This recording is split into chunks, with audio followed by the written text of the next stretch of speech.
Hi, this is Scott Voak with Pacific Sotheby's International Realty, and today I want to talk about things you as a seller can do in a very strong market to protect yourself from having problems in escrow.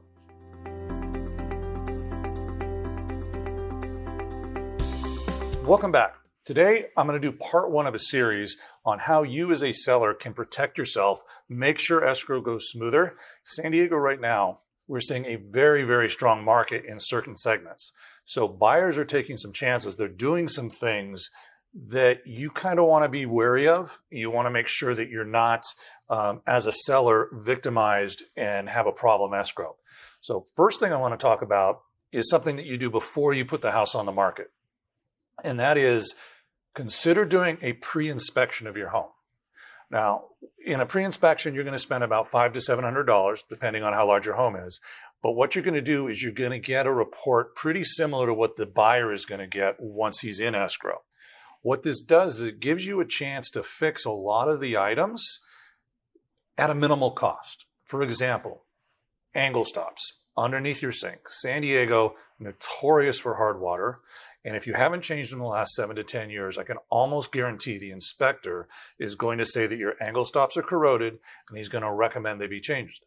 Now, these are $6 parts down at Ace Hardware or Home Depot, and you can change them yourself. Once you get into escrow, the buyer is going to ask for it to be done by a licensed plumber. So your costs are going to go up. There's a lot of little fixes like this that you can take care of ahead of time. More importantly, though, is if you get offers in and you're in a multiple offer situation, which we are seeing quite a bit right now, you can send the inspection report to all the buyers with the counteroffer. And you say, we're selling it subject to this inspection. What that means is, okay, Mr. and Mrs. Buyer, you can do your own inspection. If you find anything new, we'll talk about it. But anything that's covered in this inspection report I'm giving you now, we are not fixing other than what maybe you have already taken care of. That tells the buyer to adjust their price at that time for the condition of the house that you've notified them about. This avoids getting into escrow, getting close to contingency removal, and have the buyer saying, hey, we found these items. We know we're paying a lot for the house, but we want $20,000 back. We want $30,000 back. And we are seeing that as buyers are overbidding on the house to try and get it, then hoping either the appraisal comes in low or they find things on the inspection report to hit you with. So by doing a pre-inspection, you can take care of a lot of those issues, lower the risk. The second inspection to consider, this one is not as much of a slam dunk. This is the termite or wood destroying pest inspection.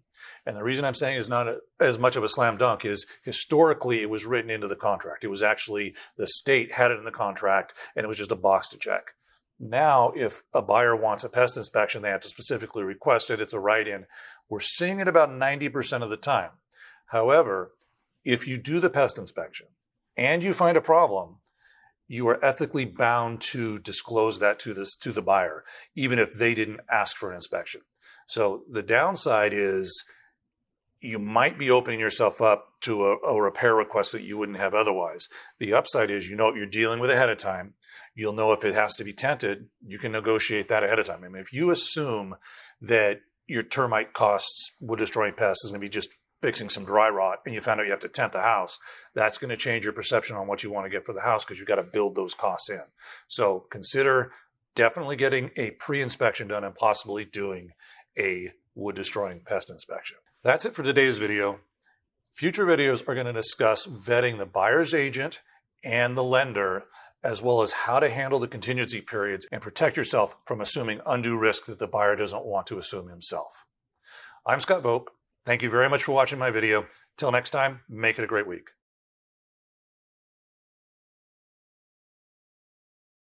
Welcome back. I'm Scott Voak, and I'm here with Ken Reed, Sales Manager for Finance of America, and he's graciously agreed to come on and give us some tips on mortgages.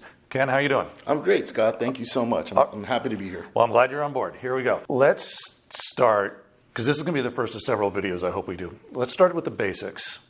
First-time home buyers, what are, say, 3 most important things that you're looking for from a new buyer when they're going to buy a house and looking for a loan? The 3 most important things that lenders are going to look at are credit, Okay.